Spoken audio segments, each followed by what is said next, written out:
you again for coming. Today is actually, I'm not going to say Miss Karma shop away from her.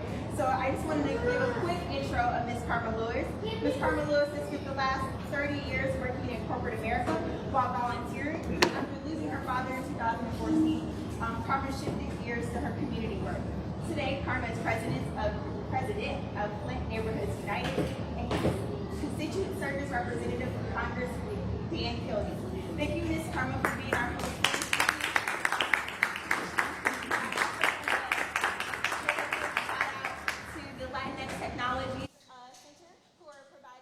Interpretation services. So if you need interpretation services, please check out the Latinx Technology Center. And if you would like to follow along with the first presenter, feel free to grab a device so that it can be interpreted for you. All right, it's time to take it away. Thank you. And, oh, wow. I want to introduce our judges for today. First, we have Leasia Johnson, founder of LJ Essentials.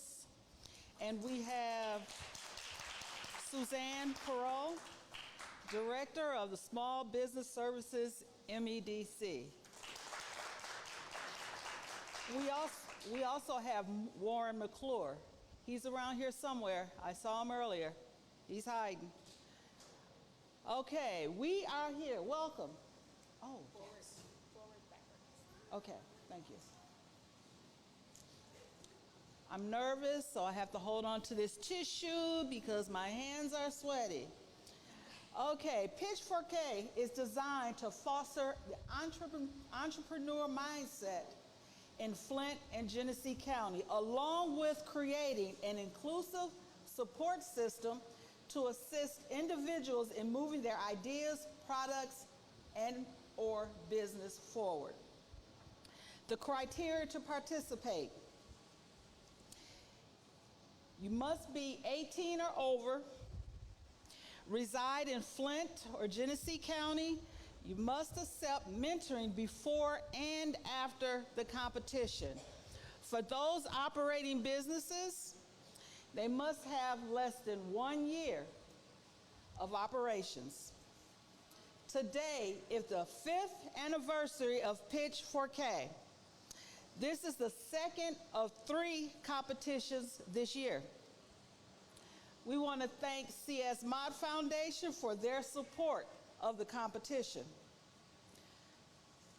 Thank you, MEDC, for being the award sponsor for the People's Choice Award. Oops.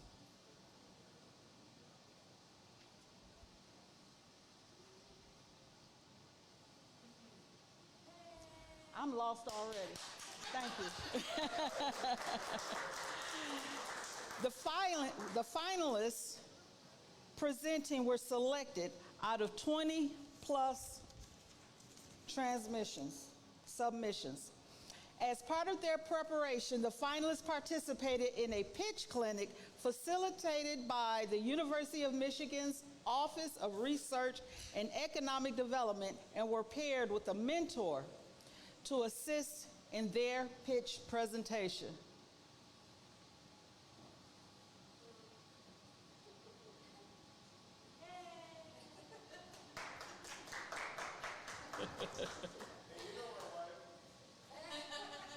The finalists will have 5 minutes to present their pitch, after which the judges have been allowed one question per pitch.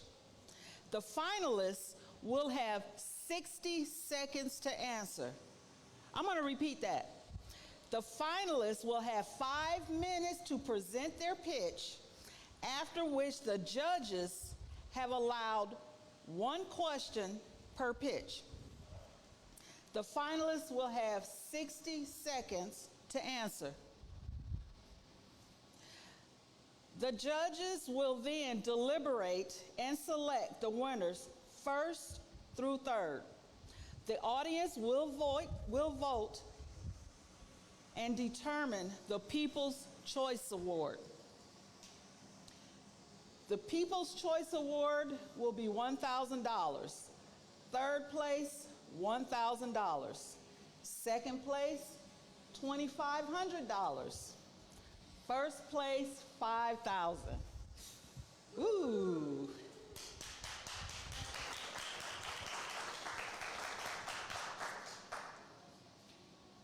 I'm going to give up on that. Okay, first we have Elise Mendoza.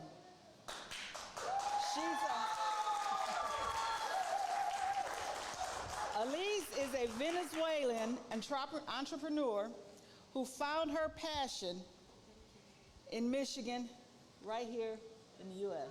Yes. After moving to support her husband's dreams, she discovered a unique opportunity at the Flint Farmers Market. I've had your food too. Introducing traditional Venezuelan arepas to the Genesee County community. Their main mission is to unite our cultures through food. Take it away. Thank you. Hello. Oh, okay. Hola, Flynn. Gracias en nombre de mi equipo por darme esta oportunidad. Mi nombre es Alice Mendoza y yo soy la dueña de I Love Pig. Oh, ok. I Love Pig es un puesto de comida que se encuentra muy cerca de aquí, en el Flint Farmers Market. Tenemos pocos meses de haber inaugurado y nuestra misión realmente es unir nuestras culturas latinas con la cultura de Flint. Les voy a contar un poco de mi historia. Bueno, todo comenzó cuando estaba yo siguiendo los sueños de mi esposo. Estaba embarazada de aquel pequeñito que ven por allí y tenía antojos de comer arepas. En ningún lado de por aquí encontré comida venezolana. Entonces, ahí fue donde comenzó la idea. Con mi suegra y mi esposo comenzamos I Love Pig. Lo que comenzó como un sueño de 3 personas se convirtió en una familia de 10. ¿Qué ofrecemos en I Love Pig? Tenemos las famosas arepas. Es una masa redonda, frita, y en el Flint Farmers Market lo pueden encontrar de pollo, puerco, vegetales, frijoles negros, entre otros. Es crocante por fuera y jugosita por dentro. También tenemos el tradicional sándwich cubano, gracias a la receta de mi suegro, que viene de Cuba. Y por supuesto, la famosa salsa de mamá, que es la receta de mi suegra. Es una mayonesa con ajo y cilantro, que todas las personas cuando lo prueban dicen, qué rica salsa. Nuestros clientes. La mayoría de las personas que nos visitan son los trabajadores de por aquí, cercanos. También tenemos los fines de semana numerosas familias. Tenemos atendemos un aproximado de 1,000 personas al mes. Sin embargo, cada domingo, el primer domingo de cada mes, nosotros atendemos un aproximado entre 100 y 150 personas que no tienen hogar, totalmente gratis. Sin embargo, es verdad, nosotros tenemos algunas personas, algunos competidores, como Mimi's Cuban Bakery, que también tienen sándwich cubano, Smoking Charlie's Barbecue, que también ofrecen puerco, y el Rey de las Arepas, que también dan arepas, pero están en Detroit. La vez que yo tenía antojos de comer arepas, quería ir para allá, y mi esposo me dijo, vamos a rodar 60 minutos solo por una arepa. Pero tenemos una ventaja. Somos los únicos que vendemos arepas venezolanas aquí en Flint. Tenemos también excelentes comentarios cuando las personas prueban nuestra comida como deliciosa comida, muy impresionante, fenomenal. Sin embargo, también tenemos un reto. Y nuestro reto es que, como les dije al principio, comenzamos siendo 3 y ahora somos 10. Entonces, la casa se nos quedó pequeña. Solo abrimos martes, jueves y sábados. Así que nosotros encontramos una solución. y es conseguir un food truck. Un food truck nos va a ayudar a aumentar nuestras ventas, a solidificar nuestro negocio, a poder llegar a más personas en la comunidad de Flint, a poder ayudar a más personas sin hogar, y vamos a tener arepas a nuestro alcance, así como también conectar con la comunidad. Tu voto significa que nosotros, la familia de I Love Pitch, puede realizar todo esto. Un food truck, tenemos las proyecciones que pudiésemos duplicar nuestras ventas. Haríamos que crezca el negocio y podíamos conectar más con la comunidad, porque unidos somos más poderosos. Yo pensaba que I Love Pitch me pertenecía, bueno, o a mi esposo, pero me he dado cuenta que realmente le pertenece a Flynn. Gracias. ¿Alguna pregunta?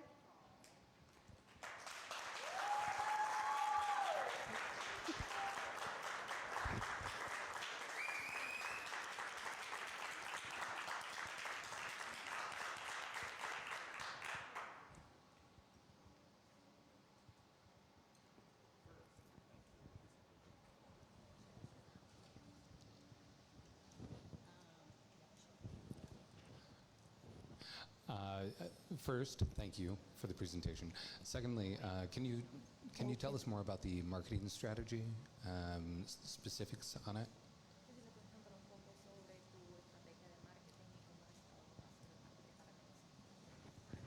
Nosotros entregamos pequeñas pruebas al público que camina en el mercado de Flynn. Nadie sabe lo que es una arepa, entonces nosotros le damos de probar a las personas y cuando lo aprueban, les gusta. También tenemos redes sociales. Thank you.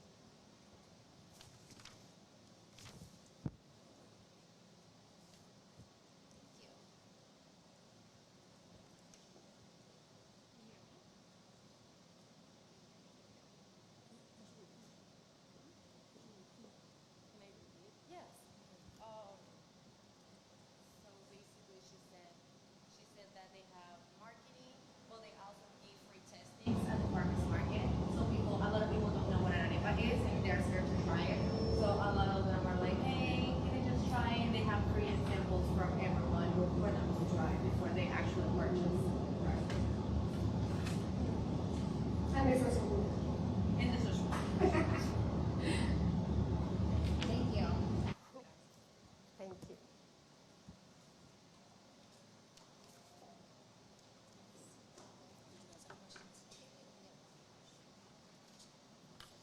Yes.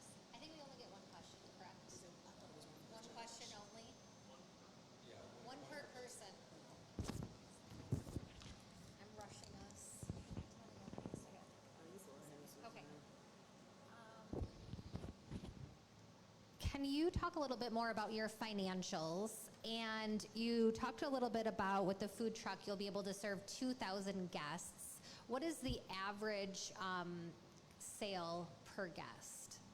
Dice que ella ha hablado, quiere que le hable un poco de finanzas, de cómo serían las finanzas, dice que ha servido alrededor de 2,000 personas, dice cómo serían las finanzas, cuánto tiene que gastar una persona cuando va a tu negocio. Cuando una persona va a mi negocio, invierte un aproximado de 10 a 12 dólares. Bueno, la arepa vale 8 dólares. Exacto. Atendemos un aproximado de 1,000 personas al mes. Una vez estuvimos en una feria con un tarantín que mi esposo me hizo. Y aquí en Flint, y nos fue muy bien. Y desde ese momento decidí que a lo mejor un food truck pudiese ayudarnos porque vamos a tener más horas laborales y puedo ayudar a personas que como yo tenemos problemas con el idioma y puedan trabajar aquí en Flint. Thank you.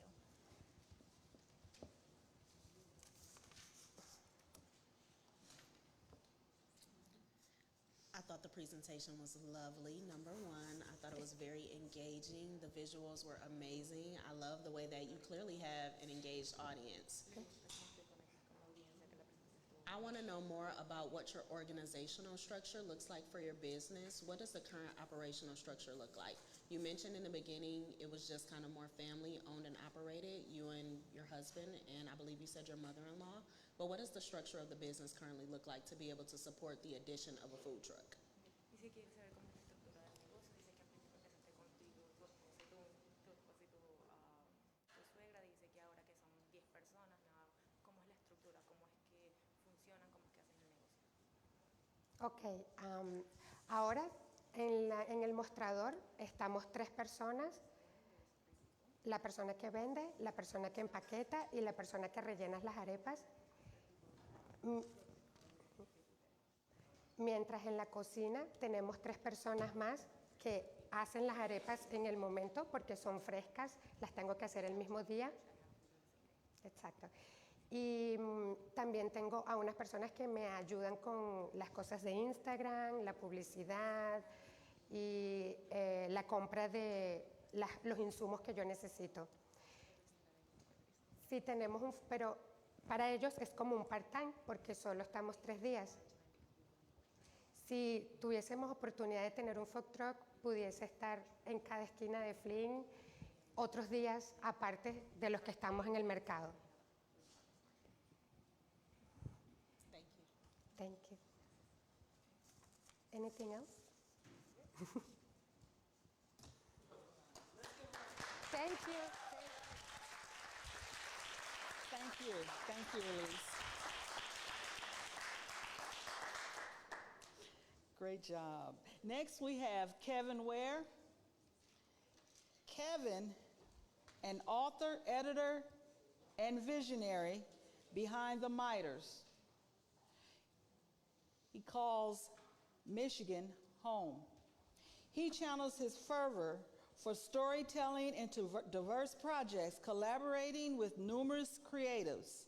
Beyond his artistic endeavors, Kevin is a U of M Flint graduate who works tirelessly to find his projects. Kevin? Hello, ladies and gentlemen.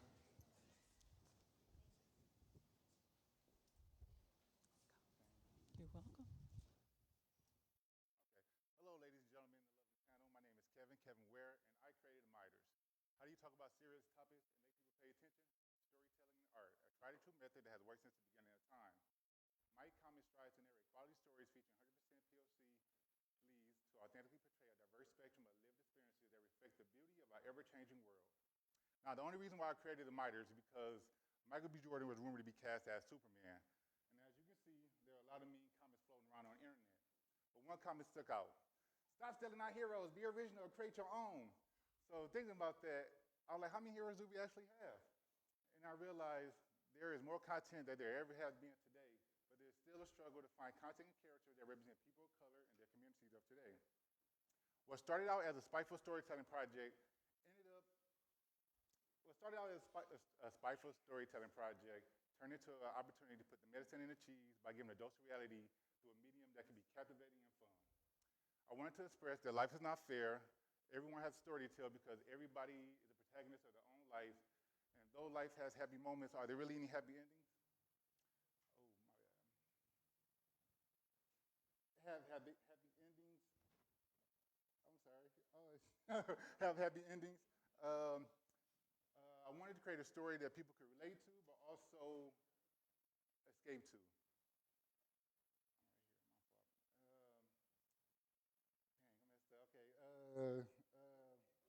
Yeah, keep going. Escape to, but also relate to.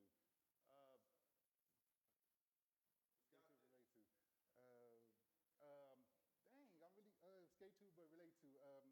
The overall theme of the Miters is that every individual has the power to motivate individuals towards excellence if they love themselves, have a level of wisdom, and pursue their labor of love, which the 3 protagonists do with or without superpowers because they live by the 3 loves of life. In 2023, the overall market value of the comic book industry was valued at $16.7 billion and $2.6 billion nationally. The big 2, Marvel and DC, has been around for so long, and we already know their stories. That what makes me believe that introducing the new characters would be fresh and new voices. Fresh new voices. Uh, Lupe and Nadia Manny offer an opportunity to delve into different worlds and different experiences of people of color.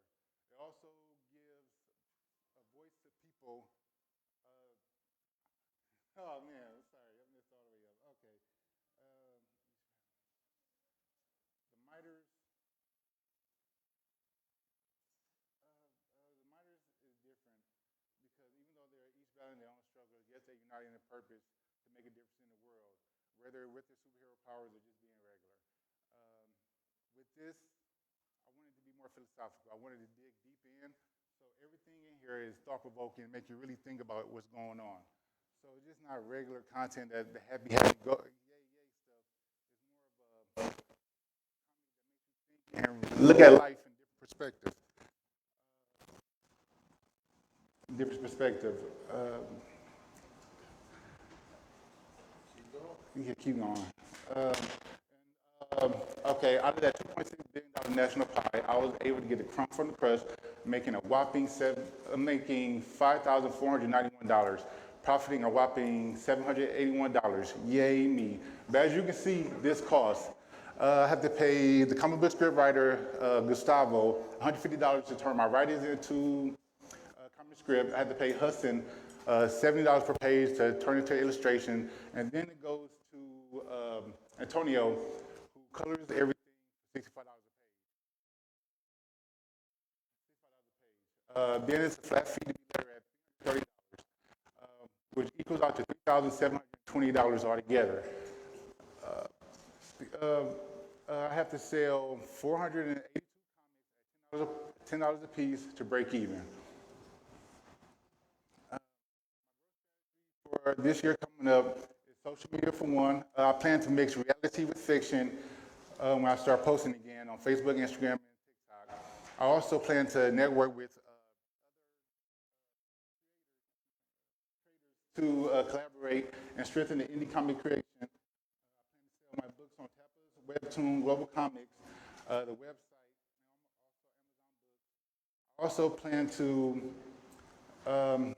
let people know about me. People love the creator, it seems like. So ever since I started the Miters, I documented the whole journey, and I'm going to give it step by step on how I created the comic book, the process, the ups and downs, everything I went through. And this summer, from March to November, I have 11 different Comic Cons I plan to go to, 3 in Michigan.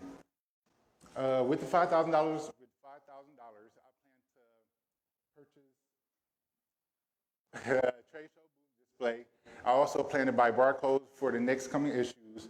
I want to trademark all my comic books and my characters and copyright my intellectual property.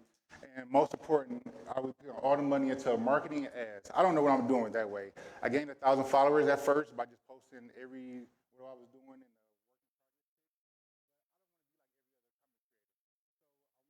a marketing firm that can help me brand the miters and display it in a way where it makes people want to get into it. And I also put the money into targeted ads so people who want what I have to offer would be easily find it. And thank you. And I don't know how to make that video play. It probably won't play. But basically, this dude bought a comic book from me, and he told me about how I inspired him to start writing his own. And he showed me how many issues he had. And that's the whole point, to motivate individuals towards excellence, whether mentally, physically, or spiritually, to pursue their own dream, just be who they are. Sorry about that.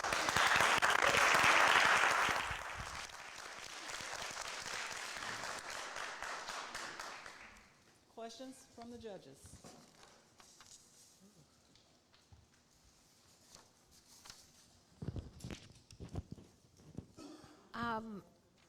Okay, so you have a really good handle on your financials and what you need to break even.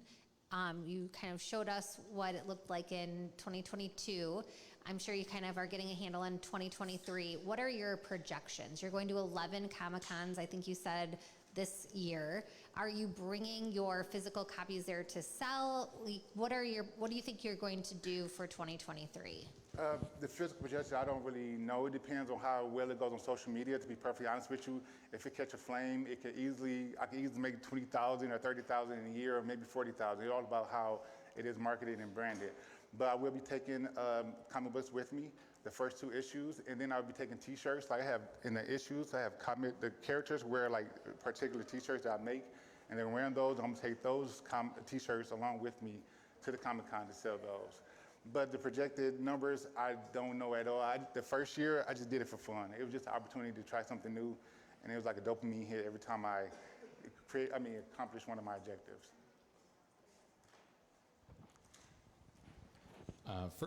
Again, thank you. I'm interested in the, you said that you make T-shirts that are modeled on the T-shirts that they wear. Yes. Are there other things that you do to tie in things that you could sell as well? To be honest, no. Like the people that I interview, I like to interview people who love what they do, married couples, and people with unique perspectives. So like people like, say, Taste Buds, the owner, a restaurant owner, he might be in the comic book one day.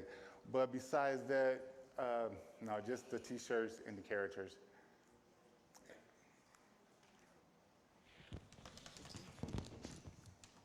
I love the concept of the business idea. I think it's genius. I love what you're doing. My only question is, if you are the story writer and it's coming from your creativity, what are your plans or ideas on keeping those things consistent? Especially as an entrepreneur, the moment you get tired, how does that affect your business? My mentor told me not to say this, but I wrote 98 issues already, over 1,300 pages during the pandemic. I just sat down and wrote. Like every time I go to sleep at night, I saw, like, it was like an anime or cartoon in my head. So I have 98 issues already completed. So that's not the problem. It's just me working to fund that. So I have 4 seasons completed already, and I'm gonna write the 5th season when I feel like it. But it costs, what, roughly $37.20 to make a comic book issue, so I'm no rush. But I just want to make it popular, make it something that people want to watch like the Boondocks or read like the Boondocks.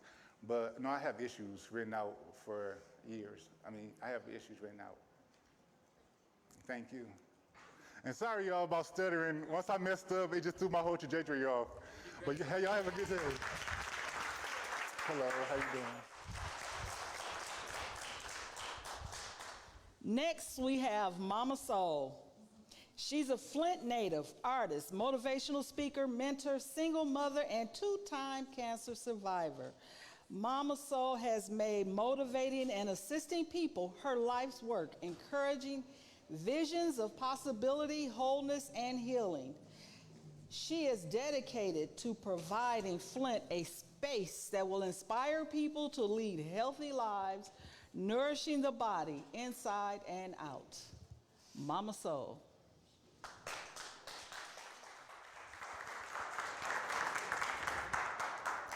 Thank you.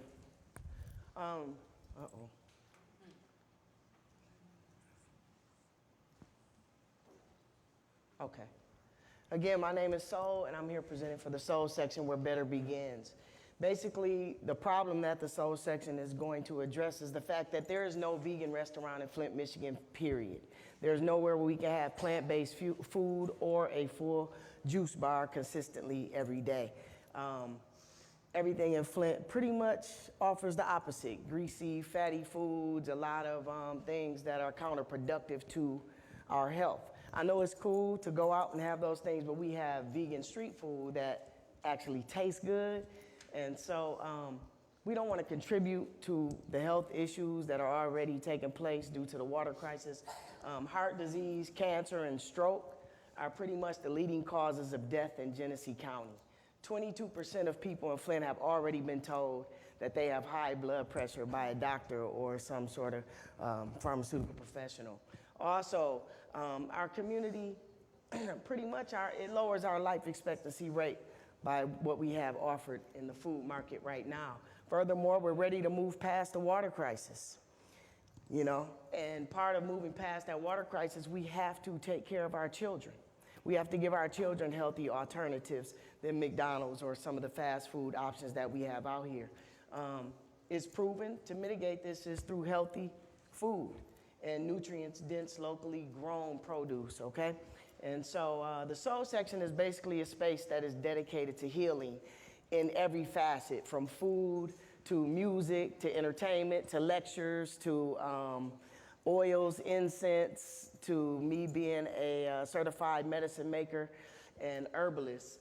Also, we have a series of events that we have already had inside of Totem Bookstore called A Month of Sundays, which allowed us every single Sunday to share items off of our menu that we were projecting, have a healthy plate to indulge in an enlightening conversation, and have a live performance, all cohesive with health and healing.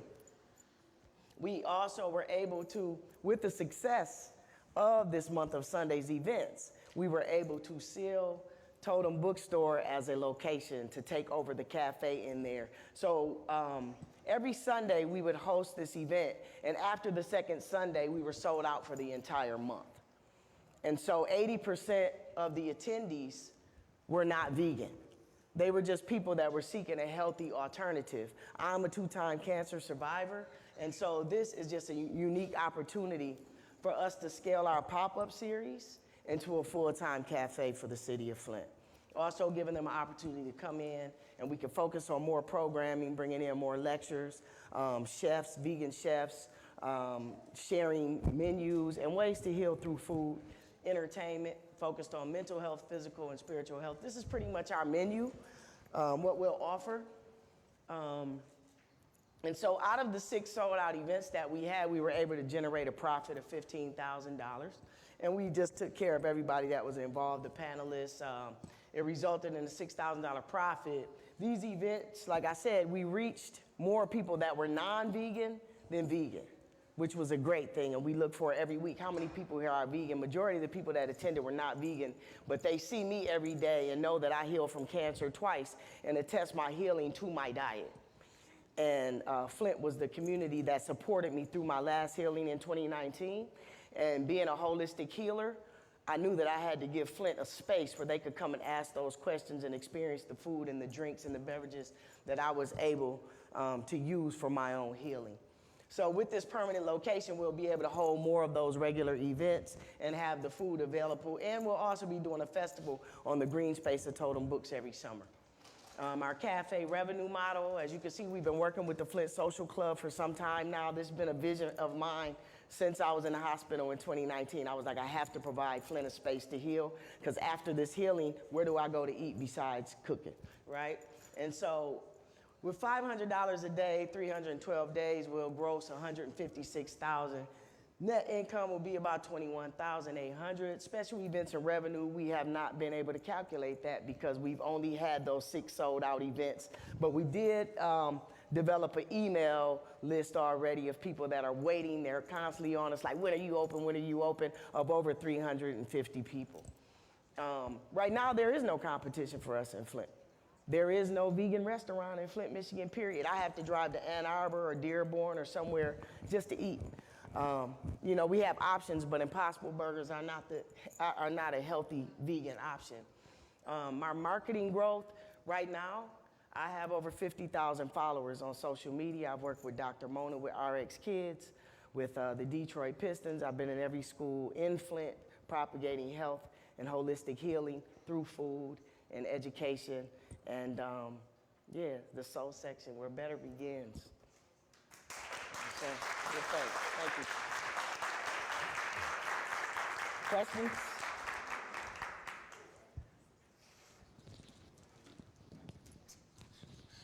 Thank you. Thank you. Absolutely. So, your timeline, assuming that you win, can you tell us about what the timeline looks like for you? Actually, we are really ready. We've been working on this for years. And so the Soft Soul Sunday events and the Month of Sundays event was a test really to see how fast people were prepared to try vegan food, and it showed. After 2 weeks, we sold out for the month. Right now, we're just getting licensing, and I have 2 partners that are in school right now getting certifications and everything, and we just need to get equipment. That is what I wanted to ask. How do you want to use the funds? The funds, pretty much, we have to get the health food license, which is $1,700. A griddle is about $3,000 on average just to get equipment to get started. And so that's pretty much what eat the cost right there, just licensing and equipment. clarify, when you're saying you're looking to get equipment, are you mentioning for the space within Totem Books? Yes. Okay. And, Just wanted and to equipment, clarify. you know, that if we outgrow Totem, we can take with us. So, you know, we need equipment. Yeah. Okay, absolutely. I promise I'm not cheating. This is my No, real it's all question. good. So you mentioned your personal brand having the 50,000 followers on Instagram, but I'm not sure if anyone else has seen, but sometimes personal brands don't always work. We've all heard the story of people posting a t-shirt on TikTok thinking they'll have 10,000 followers and they'll get sales and not receive any. So I just wanted to know, do you have a clarified marketing strategy and what that might be, what the plans are for being able to market this in a market that's not as welcoming to what you're offering? Like you said, most people here in our community are not vegan. Yes. So what's the plan to be able to convert them or maybe get more people in the door? Now, the plan is not to convert anyone to becoming a vegan. That's not the plan. The plan is to offer a healthy alternative. And so in offering that healthy alternative, one, you have to be the example. I've survived cancer twice, and this entire community watched me do it. And so when I'm out in the community, the majority of the questions that I get from the community, I'm in the community every day. Excuse me. I'm planning to be in several schools. As I'm in the community, I'm talking about health. I'm talking about the options, and people have been trying the food. So the marketing strategy is not just social media. It's actually being in the community, being the example, and allowing people to try the food, and it's actually tastes good. So I'm not really worried after seeing the outcome that we had when we presented the food to a community of people that weren't vegan, that were like, I could eat vegan 2-3 days a week if this is what I could eat. When do you open? So just continuing with what we've been doing, continuing with the events that we've been throwing, and just having more events like that in the community and pop-ups out, you know, with different festivals and performances, allowing my business partners to be at all of my performances talking about the soul section. Thank you.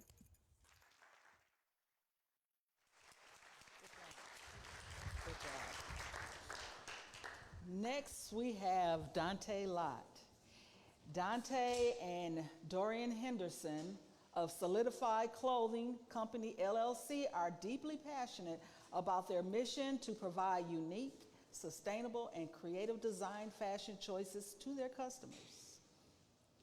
Their dedication to creativity, sustainability, and community impact is at the heart of the business, and they are excited to contribute to the fashion industry in a meaningful way. They are on a mission to solidify the world, one shirt at a time. Dante.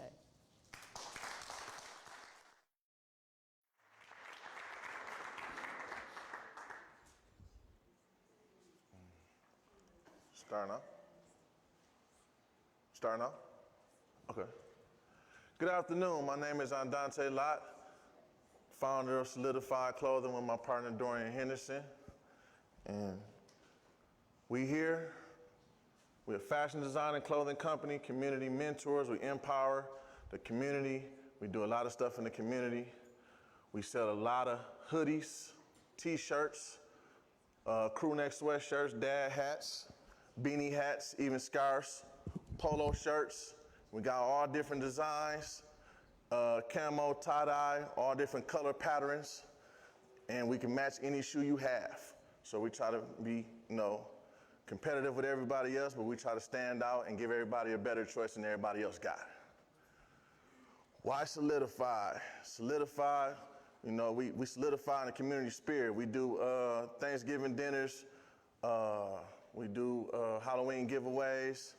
As you can see, we in the community real strong, and that's my grandmother right there. Just lost her a month ago.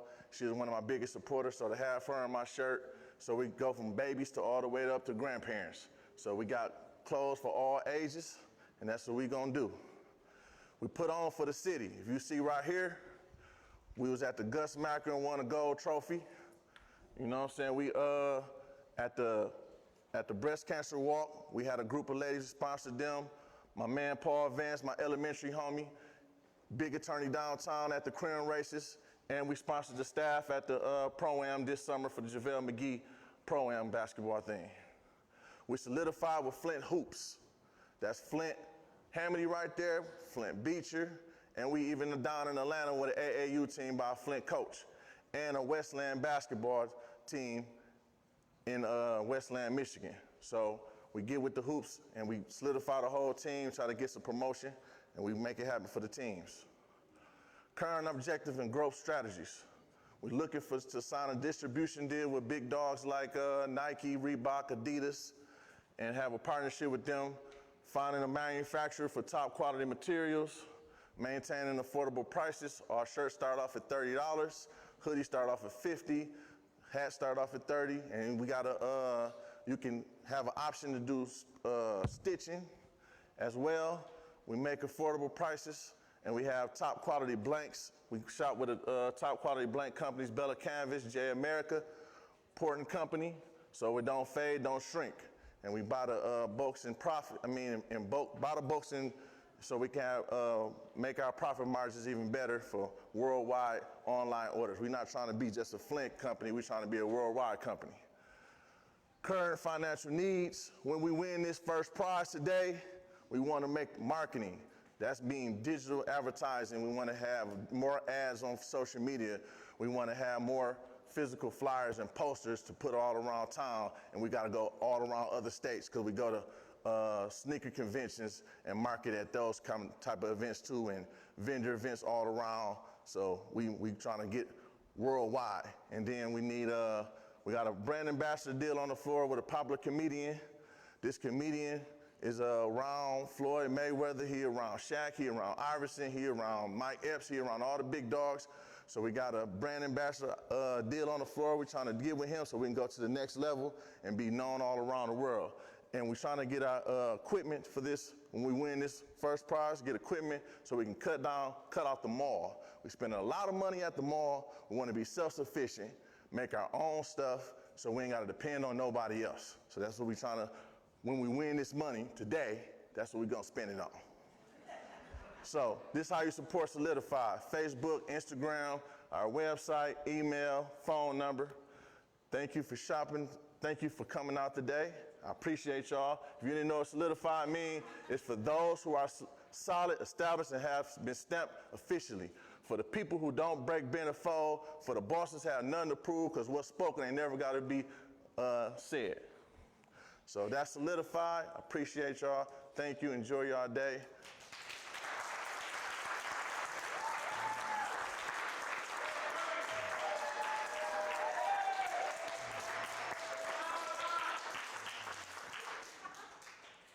Whew.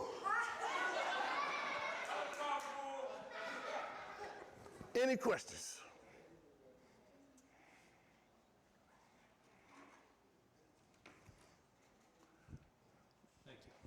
So I'm interested, you said that you've been spending a lot of money at the mall. So the skill set to make your own, you are interested in the equipment to do so? Yes, sir.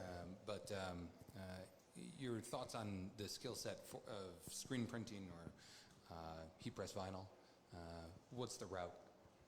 The skill set is not that hard. You know, basically you get a program, get a vinyl cutter, print it out, measure it, press it. And then with get a stitch machine, you know, YouTube teach you anything you want to know.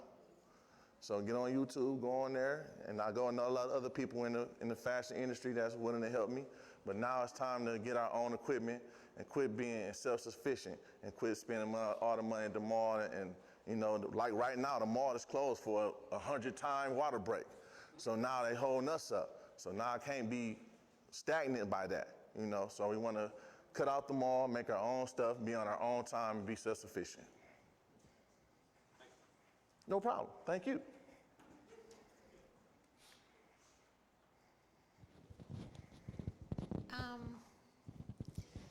Talk to us a little bit more about your financials and what your profit margin is on kind of maybe your best-selling product, and then maybe what some of your projections are. Our best-selling product is a T-shirt.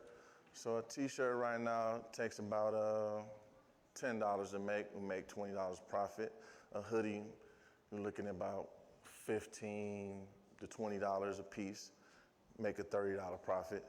So basically we want to get some revenue in to up those things so we can get more products and potentially get a manufacturer overseas that we can get a better price, better quality, and bigger quantity. But the ultimate goal is a distribution deal with Nike and Adidas or Reebok and try to take over the world and solidify everywhere like Walmart. We be in Walmart, we can be in Dick's Sporting Goods, Dunham's, everywhere. So that's the goal, is to get a distribution deal and be everywhere. Solidify the world one shirt at a time. I would like just a bit more clarity on exactly what your plans are for using the funds. During your presentation, you mentioned a lot of things and initiatives that you guys are involved in. You mentioned being involved in the community, doing Thanksgiving dinners, giveaways. You mentioned producing your shirts, manufacturing them. You mentioned a lot of things, but I want to know specifically, what are your plans for these funds? What's the growth strategy? How will these funds help you? The growth strategy when we win this competition will be, first and foremost, marketing. That's marketing, equipment, and brand ambassadors are our main focus right now. So we need marketing for when we go out of town and at these different sneaker conventions. And as y'all all know, at a sneaker convention, it's all sneakers, but they gotta have a shirt to go with the shoes. So therefore, that's my strategy of, going worldwide, and SneakerCon is the biggest sneaker convention. So we go all around the world following them and go to them, and then we can be everywhere, because we go where the sneakers at. They need shirts and hoodies to go with it. And then for our equipment, we just want to cut out the mall and be self-sufficient and do our own stuff until we get to the point that we can get a manufacturer and a distribution deal with Nike, Reebok, or Adidas. And then as far as brand ambassador, we're trying to sign this comedian to the brand ambassador deal, which he already helped us out previously, but we want to do more with him so we can go to a higher level. And actually, he done one video already with the Solidify hoodie on that went viral, got over 1 million views. But we want to go more in depth with him and do more stuff with him because he's getting hotter by the day.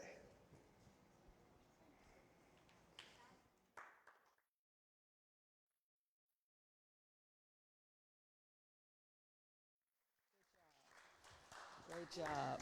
Next, we have Taylor Lorenz. She's a dedicated wife, mom of 2, and a senior at the University of Michigan, Flint, with a psychology major and business minor. Tailored Celebration was founded in 2023 as a way to reduce stress for families wanting to host parties. The goal is to grow tailored celebrations large enough that Taylor can offer affordable prices to all demographics to help increase the ease of hosting. Let's hear it for Taylor.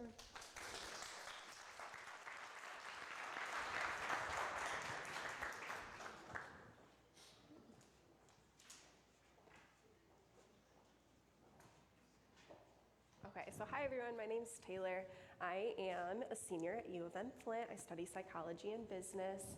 I own Tailored Celebration, and it's an event planning service for families, which means I'm specializing in birthday parties, graduations, baby showers, all the events that a typical event planner won't even touch, but that doesn't mean that they're any less stressful. I want to tell you why I started this. So here I am and my husband at my daughter's first birthday party. It was berry themed. It went fantastic. Here she is in all her cute little chunkiness. It was super awesome. From the outside in, everything went great. On the inside, this is what I felt like. It was pretty awful. What the guests didn't see was all the marital arguments that happened minutes before guests arrived, me running around with my head cut off. I didn't get to eat, and the only picture I had was the one you guys just saw.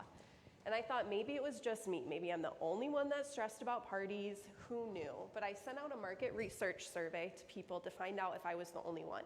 Come to find out I was not. Everybody gets stressed out about parties. And the 3 most stressful parts was deciding on all the small details, figuring out where they're gonna have it and what entertainment to have, and setting up and tearing down. So I created all of that, took all of that information, and there was the birth of Tailored Celebration. With this, I took 3 specific tiers of service to offer people at different affordable prices. The first one is the bronze tier. This is charged at $25 an hour. It's for the families that want to control all the details, and they just want me to come in the day of to make sure everyone gets a goodie bag, all the food is filled, all the day of necessities. The second one is silver tier. It includes everything with bronze. It's also charged at $25 an hour. This is just a little bit more supplemental support, which means I'm going to come in a couple days before. I'll clean your house for you. I'll do the yard work that needs to be done. The hall will get aired out if you're renting a hall. And then I also tear down the party for you as well.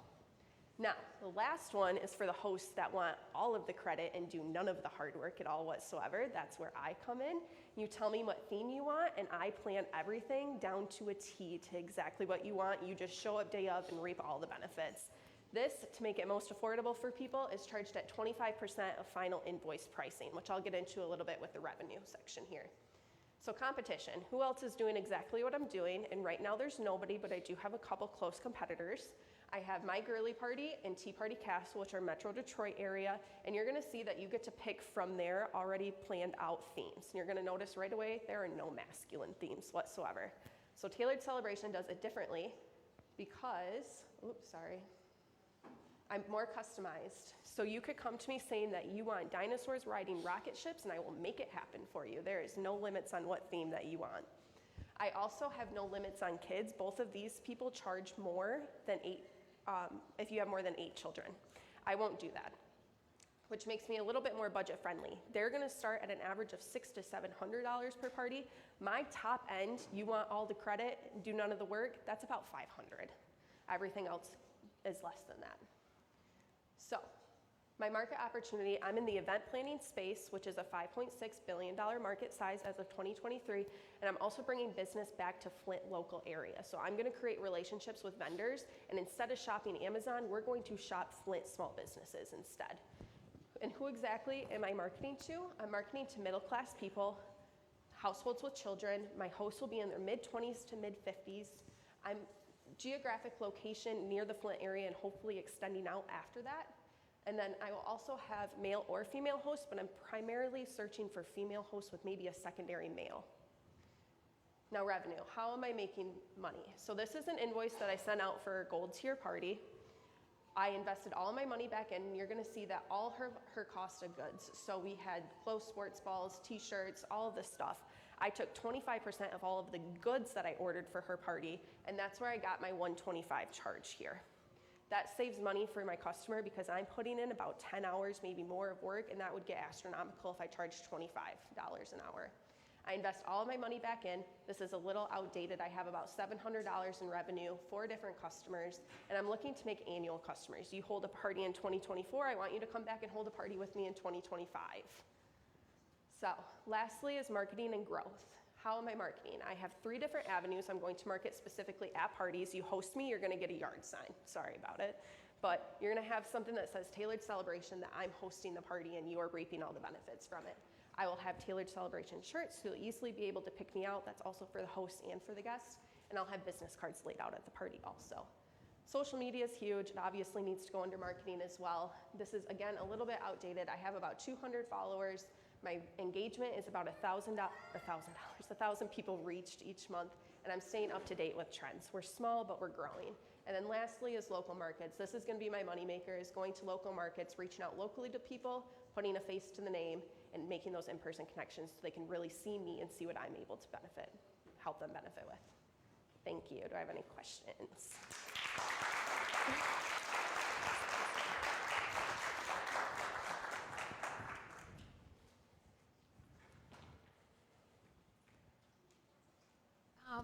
So are you kind of a one-person show at this point? And what do you think your max parties are per year? And kind of what does your growth look like in your capacity? Yes, so right now my husband helps me a lot. He is lovely. He's not really an official member of it, but he's an official member. He does all the dirty work for me. So my capacity is small because it is a one-man show. I would say I would like to host parties, so we're mainly thinking weekends. That could be upwards of 52 parties a year. That's too much. I'm looking more at like 40 to give me some downtime. A real goal would be like 3 parties a month, 3-4 parties a month would be great with some downtime in between.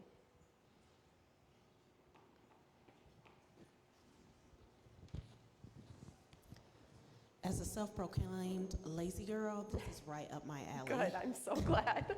I don't want to utilize my one judge question on asking if you clean homes and businesses as well. Yeah. Just putting that out there.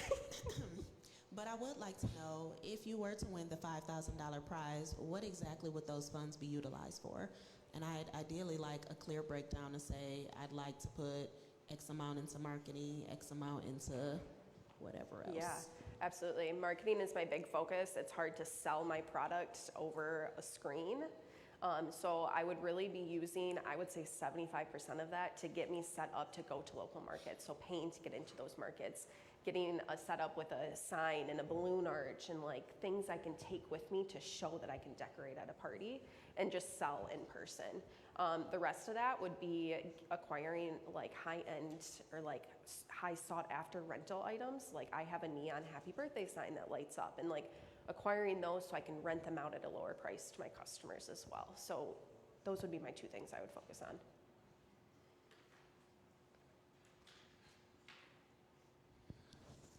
I'm interested in the storage that you would need for the scale of what you were thinking. Do you have ideas about what scaling the business would look like for that? The storage? The storage, the overhead. Okay. I don't know exactly. I'm still a little baby business. I know that I'm looking to acquire as I go and not get in over my head with it. The way that this is planned out is I'm able to use the profits that I get to, like if you were to host a party, I would get the item that I would need with that profit right exactly from that, and then be able to rent after that. So I don't know, to be honest with you. Yeah. Yeah. Thank you.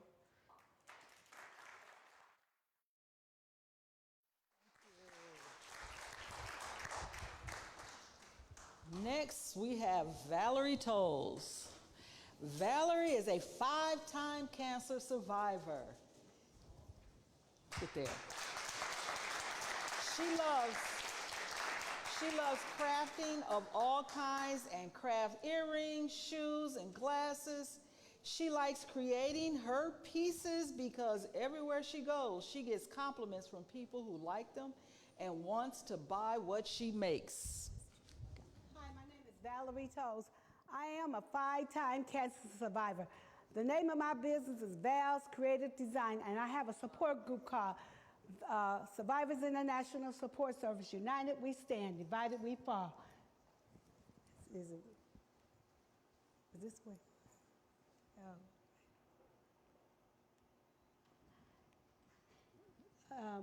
Our mission statement is to celebrate creative glasses design by providing a platform that fosters, inspires, and unleashes creative expressions. Is this? Which one? The problem is there's a demand for unique, creative glasses. However, what fit one person might not fit another. Sometimes we have to try on the glasses and see what works for us.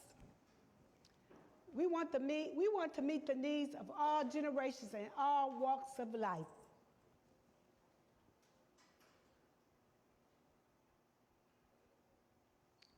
Products and service. I love flashy. I love fashion. I love bling. I love creativity.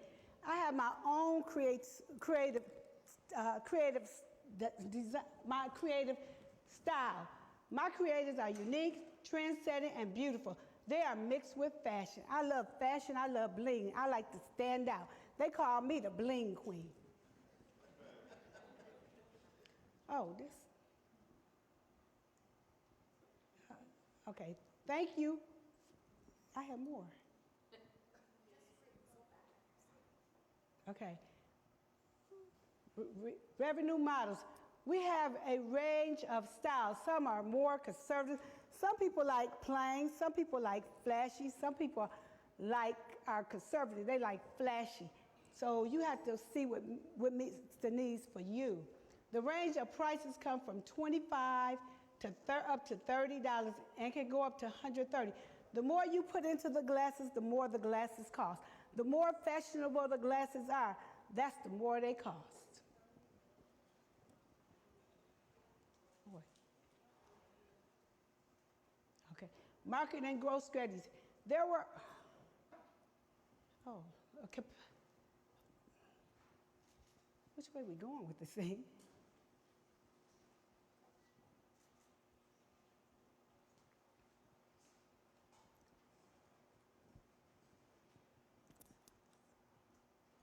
Competitors. We have various competitors, including Bogland, Zillow, and various sellers on Etsy.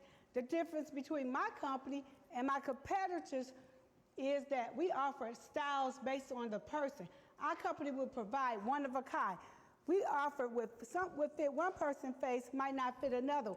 We go according to the person and the person features. Market opportunity. Did I do that one already? It costs about $45 to make a pair of glasses. You have to add the time it takes to make the glasses and add it. The more options, the more price increase. I'm trying to make glasses that are unique and affordable for everyone.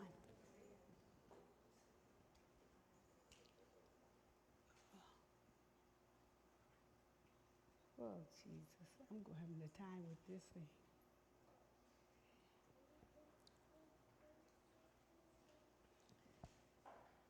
Wait.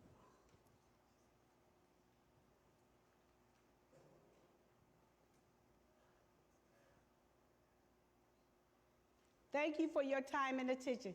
Do you have any questions?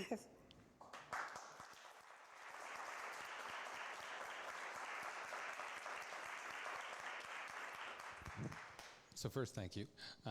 You said that you would like to make the glasses more affordable. How is it that you propose to drop that cost? Okay, the more you put into the glasses, the more the glasses you cost. The less material you put, the less you put into it, the cheaper the glasses are.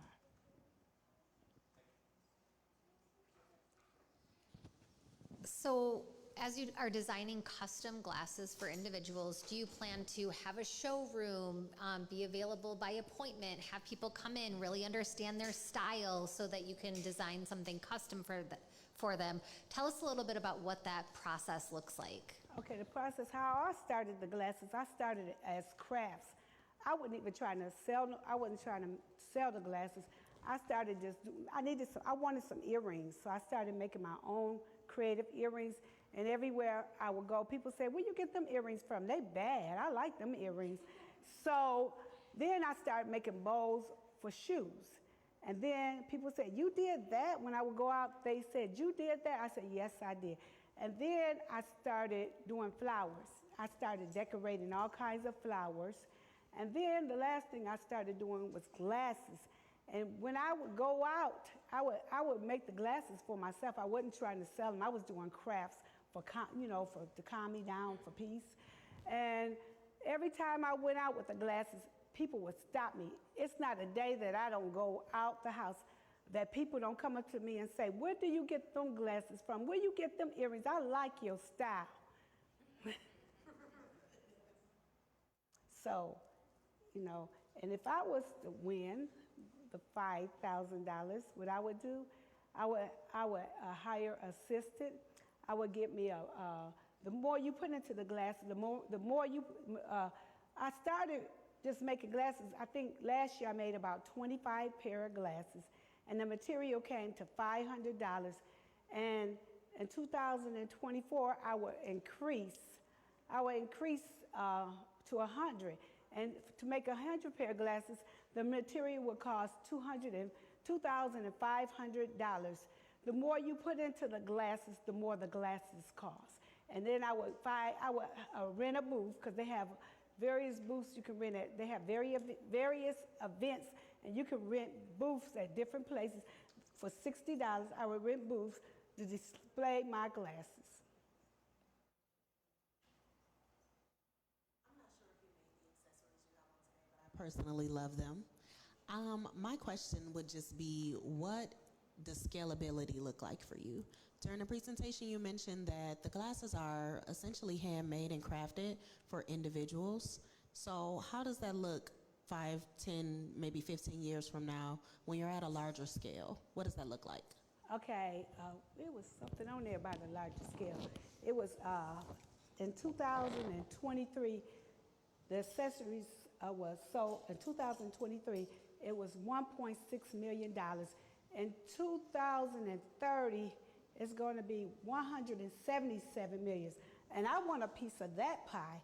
So what I would do, I would advertise. I'm my own advertising. I'm my own advertising. Everywhere I go, people come up to me and they want my glasses. They want something I got on every day. So what I would do, I'm my own advertising. So I would, the way I would market, I would TV. I would go TV. I would go. They got the farmers market. They got the computer. It's a lot of ways to advertise. You know, on Facebook. Thank you.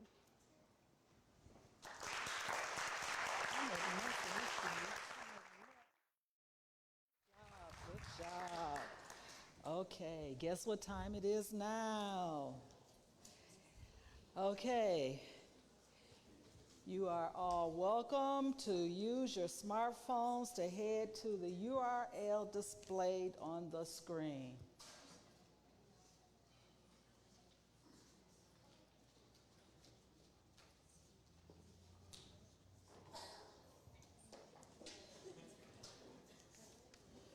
Vote4pitch.com. Once on the website, you'll be asked to order the finalists based on preference.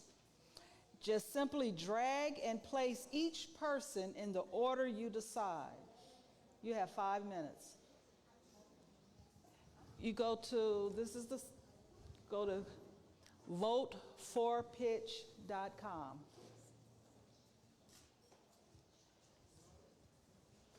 Anyone need help?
Arts and an associate's in food service management.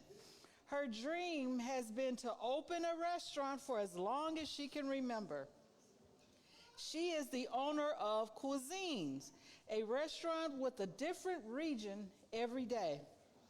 She uses farm to table with local farmers, also offering meals for special dietary needs such as gluten-free conditions. Cuisines is also a pork-free facility hiring students from the Mott Community Culinary Arts Program. Cuisines plans to open April 1st. Thank you. Hey, Faith. Okay, first of all, congratulations to everybody that did this today. It takes a lot to get up here. I'm nervous right now. When I walked through the door, I felt it like I was here a year ago. So everybody did a great job, and this is a wonderful program to be in. You need to utilize it from beginning to end. Thank you. What have you been up to since winning first place in September 2022 for the Pitch4k competition? So I have been doing a lot of remodeling the inside of, it's the old Aloha Lounge on Dort Highway, and it's been closed for many number of years, and there was a lot of updates that had to be done. I actually had surgery, so it kind of postponed opening for a little bit. And I have been building relationships with farmers and doing contracts with just private growers. We have a lot of mom and pops that we're going to partner with. I say we, but it's just me. I'll be partnering with a lot of smaller growers in the city of Flint to utilize that. Everything is locally sourced. So we've just been doing a lot of research and a lot of building partnerships with people to get opened in April. Okay. So how did the competition help move everything forward? The best part about the competition was just that to know that you had a community behind you, to know that there was people that actually believed in your idea and yourself, just that somebody actually believed in me and that I could do it and accomplish the goals that I had in place. It helped me find a lot of other entrepreneurs and like-minded people in the community, and it just opened up a new world for me. I just kind of, for the first 6 months that I was on the journey, I did it by myself. I didn't know anything about any of the food networks that were here in Flint or downtown. A lot of small business owners that there were that I didn't really know about or I hadn't met, I met through this program. So it's helped me quite a bit. Okay. So what advice would you give to the people thinking about applying to participate in Pitch4k? The biggest piece of advice is to just go for it. I hesitated quite a bit. I was really scared before I came in. I almost backed out a couple of times because I was just so nervous to get up here and talk in front of people and pitch my idea. And that's just the best thing, is to go for it and make sure that you take everything that you are offered and utilize that through and through. Anything that you hear in this program, if it doesn't work for you, it might be something you can say to someone else. You might be able to offer something to someone else by what you see in this program. Right. And in case you did not know, the next competition will be June 20th, 2024, so you have time to apply, because I know plenty of you out there are interested in sharing your pitch. June 20th, 2024, June 20th, the submissions are open. And it is, you guys, it is scary, taking that first step to come into this program, but they really do work very well with you. I found out about the program through Vivian. She came into the culinary school all the time. And they're really helpful. They will sit down with you and they will explain everything to you. There is no stupid question for them. And they have someone in this facility and theirs that will work with you through anything that you want to do. How many others do we have out there that went through a previous pitch? Okay. So anyone here, if you have any questions about what the experience is like, you know who to connect with. Okay, how are we with our votes? Our judges are welcome to come back. They have 10 minutes? Okay. Okay, I won't rush them. But in the meantime,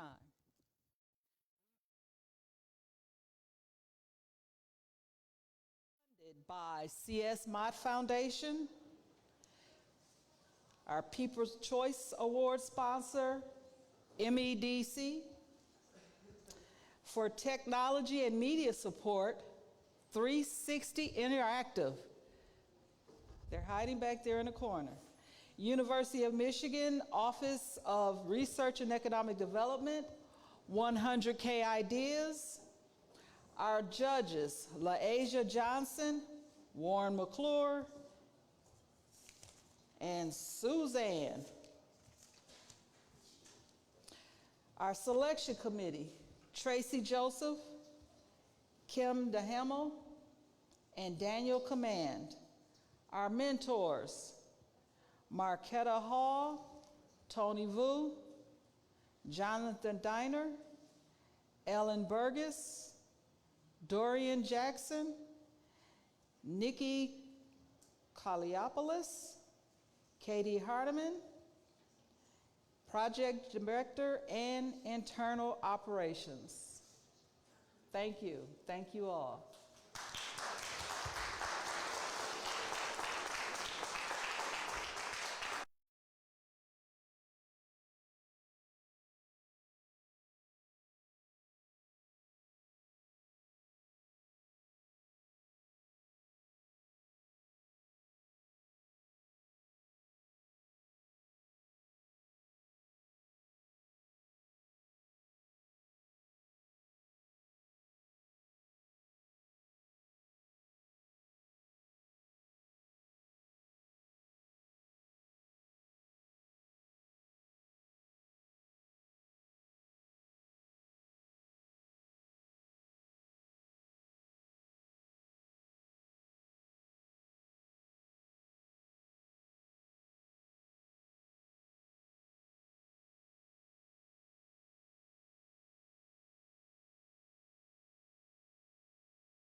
I'm actually going to turn this over to Suzanne. I know she has a couple of words that she would like to share. And our wonderful judges. Oh, let's get another hand for our judges.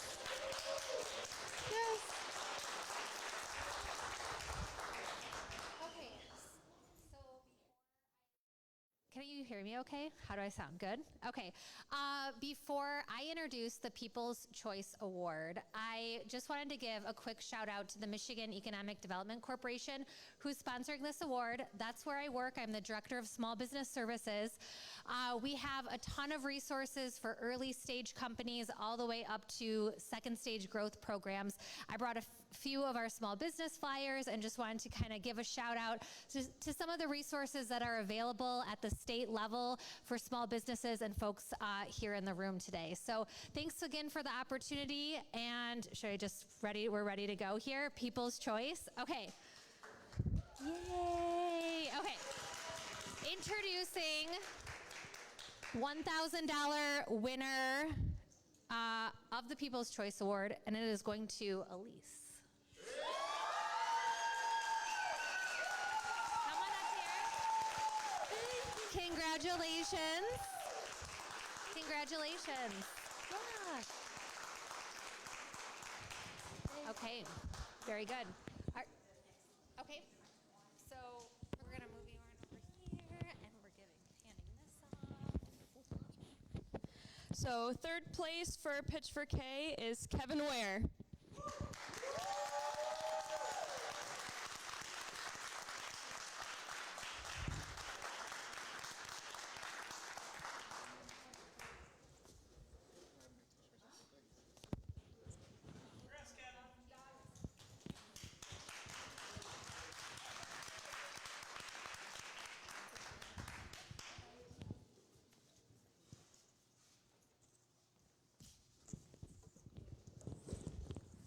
Second place, we have the Soul Selection.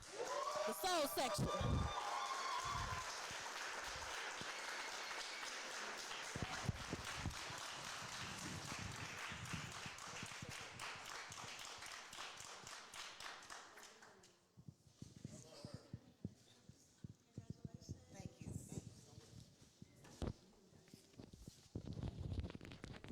Okay, and for first place, we have I Love Pig.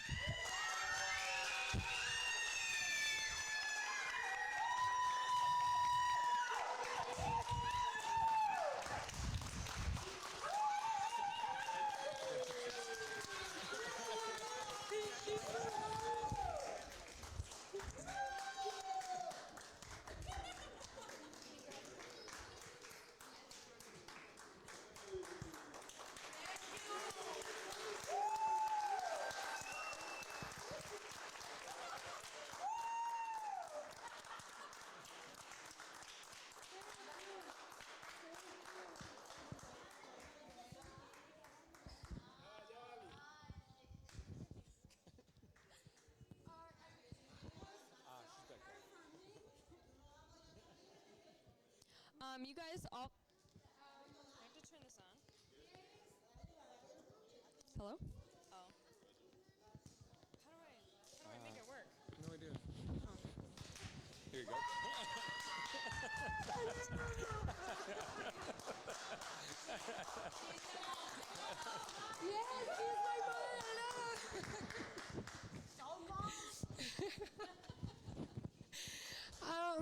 Thank you so much. This is good. Hello? Yes? Thank you so much. This is for my girls from my kitchen. For the Latin people of our fling.